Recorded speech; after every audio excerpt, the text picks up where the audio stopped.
Bonjour à tous, donc aujourd'hui je vous retrouve pour une nouvelle petite vidéo lecture manga. Donc j'ai lu Manner of the Death de Samon et les dessins de Yukari Yumemoto chez Press Yen. Non, c'est Yen Press. Voilà, donc là c'est en anglais. Voilà. Et j'ai adoré, donc j'ai voulu lire ce petit manga puisque j'ai regardé le drama thaïlandais que j'avais beaucoup aimé. Donc c'est l'histoire en fait de lui qui est un prof de maths chimie et qui a un peu une sorte de passé un petit peu, même pas passé, il a une vie un petit peu cachée.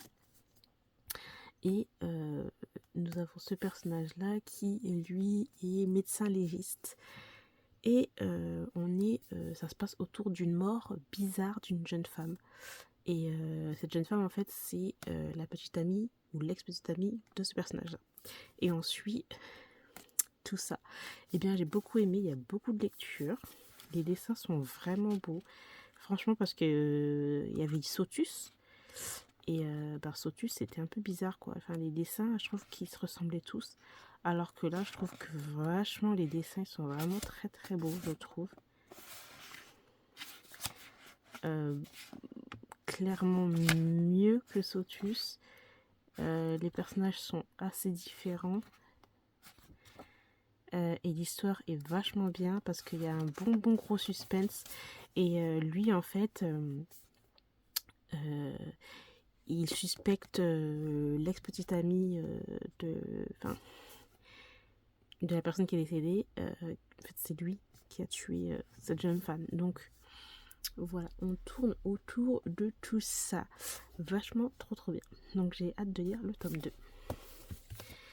Ensuite, j'ai lu le tome 3 de La fiancée de l'alpha de Kaoru Iwamato et les dessins de Kanae Yukimura. J'ai beaucoup aimé ce tome 3 là. Par contre, le comportement de l'alpha, it's no way, c'est pas possible. Là, on va sur un gros trigger warning que j'ai pas du tout aimé et qui dure pendant plusieurs pages. Mais j'ai très hâte de lire le tome 4. Vraiment. Ensuite, j'ai lu le tome 1 et le tome 2 des Vestiges du parfum de Asumiko Nakamura.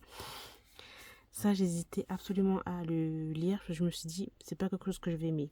Déjà, la mangaka, j'aime pas trop ses œuvres. Vraiment, il y a des œuvres qu'elle a fait, j'aime pas trop. Ni ses dessins, j'aime pas trop. Et là, on est sur un truc hyper malaisant que j'ai pas du tout aimé. Et hyper tabou et hyper toxique. Et vraiment, j'ai pas compris pourquoi on est parti sur un truc comme ça. Enfin, l'ambiance est hyper lourde et tout. Enfin, ça, c'est un truc que je vais pas garder. Vous voyez, les dessins, ils sont un peu comme ça. J'aime pas trop les dessins, sérieusement. Alors, comment expliquer cette histoire? Vraiment une histoire de demi-frères. Voilà. Donc, on a deux frères, mais ils ne sont pas du même sang. Le truc, c'est que ces deux frères-là, ils se détestent. Enfin, surtout lui, le déteste. Parce que tout simplement son père a une histoire avec une maîtresse, etc. Et que voilà, lui il est là. Et donc, il le déteste de ouf. Lui par contre, il est un peu plus fragile, mais on se rend compte qu'en fait, il est amoureux de son demi-frère. Là, on va dire entre guillemets, ça passe. Entre guillemets, ça passe. Le problème qui est là, c'est que là, on arrive sur le tome 1. On a en fait des moments de retour en arrière et dans le présent.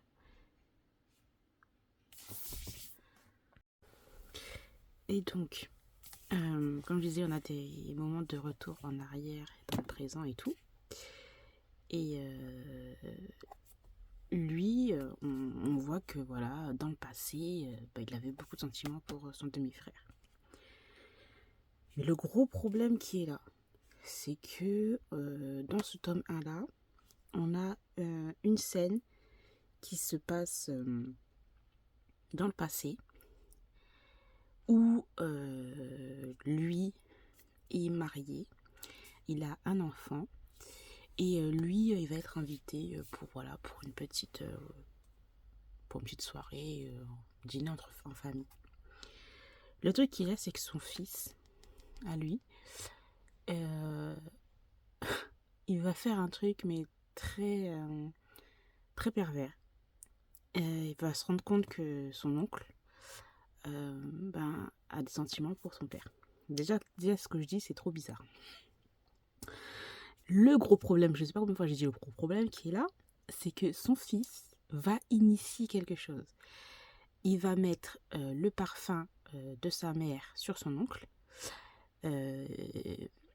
Et son père, qui a eu il a eu un problème, un petit accident, il ne voit pas, donc il est un peu bandé, ses yeux sont bandés. Et donc, l'idée de son fils, quand même, ce qu'il va faire, c'est qu'il va dire, voilà ce que je vais faire. Je te mets du parfum de ma mère, tu vas dans sa chambre et tu fais tes affaires. Mais il faut que j'assiste à tout ça. Excusez-moi, mais c'est un peu bizarre quand même cette histoire. Je veux bien, mais non merci en fait. Et donc ils font leurs affaires devant l'enfant. Déjà ça, c'est no way. Ça c'est pas possible. Du tout, du tout, du tout. Je comprends pas. Enfin non. Ok, histoire tabou, blablabla. Mais là, non merci. Et on suit ça. Il s'est passé ça. Donc il fait un truc déjà sans consentement déjà. Voilà. Et caché. Il se passait pour quelqu'un d'autre. Mais bon, à un moment il voit bien que c'est pas sa femme mais que c'est quelqu'un d'autre. Et ils vont plus se parler. Et puis des années après, il y a Silence Radio. Et ils vont se rencontrer quelques années après où lui, il est devenu chef dans un gros restaurant. Et cette histoire va recommencer. Voilà, avec ces histoires d'effluves, de senteurs, capteuses, blablabla, blablabla. Et nous avons toujours l'enfant, là, du gars qui... il est, voilà, ça l'a truc dans sa tête. Et voilà, il fantasme sur certaines choses et tout. Et il rebelote, il va repasser encore une scène un peu comme ça, il va assister à ça. Trop mystique. Non, merci. Moi, cette série, je la garde pas. Trop malaisante. L'histoire, j'ai pas aimé. Et en plus de ça, je trouvais de la part de ce personnage-là, à la fin, c'était hyper lâche. Moi, je trouve que c'est lâche. Voilà, tu fais un truc, tu assumes jusqu'au bout. Et voilà, c'est pas un accident, quoi qu'est-ce. Pour moi, c'est lâche l'acte qu'il a fait. Vraiment. On a une révélation à la fin. Bon, je dirais pas trop ce que c'est. Pour ceux qui ont lu, je pense que vous avez compris par rapport au lien de ces deux-là. Donc voilà, j'ai énormément du mal avec cette mangaka. J'aurai toujours du mal avec cette mangaka. Je comprends pas ce qu'ils ont, les gens, avec... Parce qu'en plus, je trouve que même les dessins sont bizarres. Enfin, ça peut être joli, là, comme ça. Mais je sais pas, je trouve que les dessins... Il y a un truc... je sais pas, il y a un truc que je sais pas, j'aime pas trop. Donc... voilà, et puis même toutes les histoires qu'elle fait, il y a vraiment un truc tabou. Alors soit c'est un truc qui sort des sentiers battus qu'on n'a jamais entendu et que c'est pas mal, ou soit c'est des trucs un peu comme ça. Et moi j'arrive pas du tout avec cette mangaka. Voilà. Chacun son avis, chacun ses goûts, chacun voilà. Et moi personnellement ça l'a pas fait. Donc ensuite j'ai lu le tome 4 de la série Le chat qui rendait l'homme heureux. J'ai adoré, c'était trop choupinou. On a ce personnage-là qui entre, on avait déjà vu dans le tome 3, mais qui rentre un peu plus dans l'histoire, puisque lui, en fait, il était hyper jaloux de lui plus jeune, parce que lui, c'était un pianiste, mais vraiment très talentueux, et il a arrêté du jour au lendemain. Et lui, il a toujours été jaloux de lui. Il dit voilà, il a un fake sourire, il se prend pour qui, alors qu'en fin de compte, il pense à rien du tout, il est à fond dans son truc. Et lui, il a toujours eu cette histoire de rivalité. Et le truc qui est drôle, c'est que il va adopter un chat. Et ce chat, en fait, fait partie de la fratrie de son chat aussi à lui. Donc les deux sont frères et sœurs. Et c'est trop cute. Donc les deux personnages vont se rapprocher et tout. Et lui va se rendre compte que il avait vraiment une mauvaise opinion de lui, alors que voilà, il se rend compte qu'il est hyper sympa, hyper gentil. Donc ça, on suit tout ça. Et lui aussi, il a un petit trauma par rapport à la musique. Donc on découvre ça petit à petit. J'ai adoré. Ensuite, j'ai lu Gift Maiden Plus, le tome 17. Alors bon, franchement, ce tome-ci, j'étais pas fondant. En fait, on traîne sur certains personnages qui sont assez importants de la série, mais que j'ai trouvé, voilà, j'ai pas envie d'en savoir plus sur ces personnages, alors que moi, c'est elle là que je veux, elle, et puis le médecin aussi, que je veux en savoir plus. Alors, j'hésite vraiment à continuer la série parce que je suis déjà au 17e tome, et je crois il doit y avoir 23, 24 tomes, un truc dans le genre, je suis pas trop sûre de ce que je dis. Donc voilà, il y a une enquête, et tout, il y a des personnages qui ont l'air en apparence pas très intéressants, mais qui ont toute leur importance en fait dans l'histoire, mais ça traîne trop là-dessus et ça m'énerve. Donc je suis un peu frustrée à chaque fois. Donc voilà, j'hésite encore à continuer la série, on verra bien. Ensuite, j'ai lu Je veux enlever mon uniforme. Franchement, les titres comme ça, faut arrêter 2 secondes. C'est un peu chiant, quoi. De Hataoka chez Anna. Voilà. Alors ça, j'ai bien aimé. Par contre, je trouvais que c'était hyper épais, hyper long pour ce que c'est au final. Parce que c'est un one-shot. Et des longueurs, en veux-tu, en voilà. Donc nous avons l'histoire de ces deux personnages-là. Alors je vais essayer de les trouver. Voilà, de ces deux personnages-là.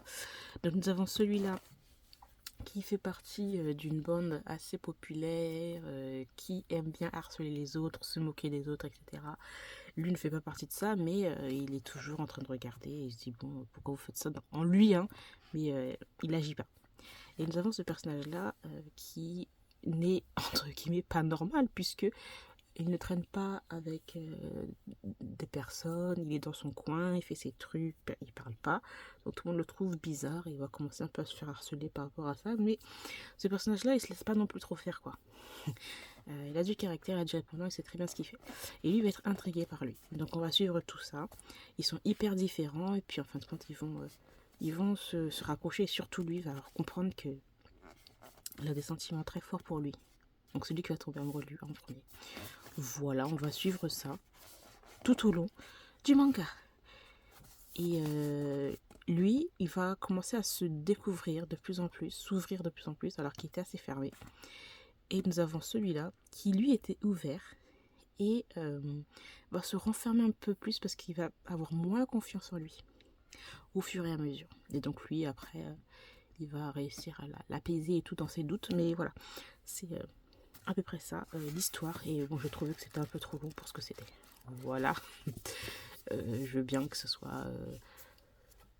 oui, qu'il y ait un peu plus de pages, de lecture, d'approfondissement. Mais à un moment donné, quand c'est trop de longueur pour rien, surtout comment ça se termine, voilà.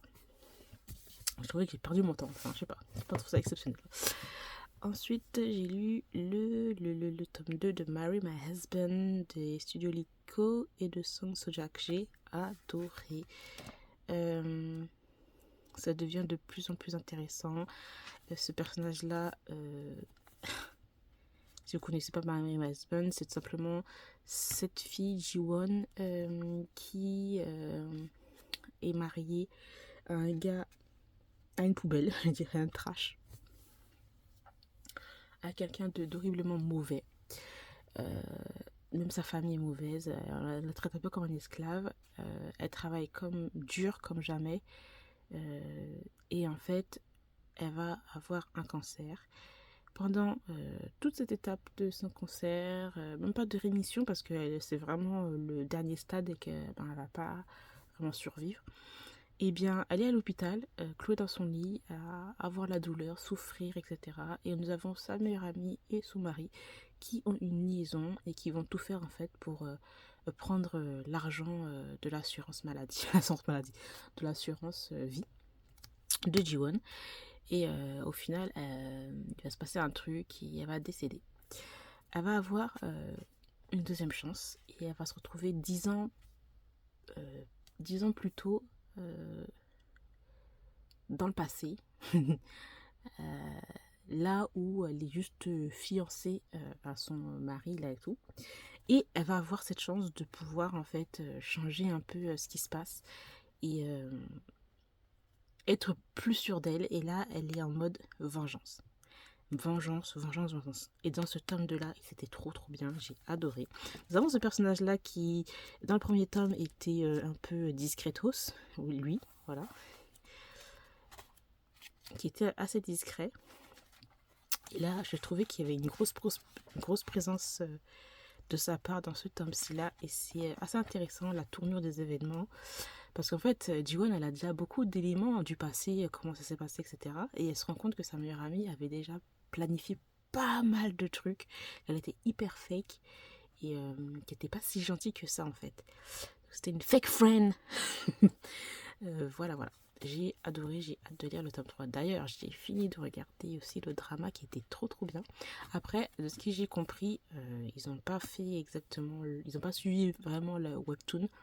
Mais je vous le conseille, il est vraiment bien. Je crois que c'est sur Prime, Amazon Prime. Voilà. Donc j'ai terminé pour mon petit lecture manga. J'espère que cette vidéo vous aura plu. Je vous remercie de l'avoir regardé. Je vous retrouve très bientôt.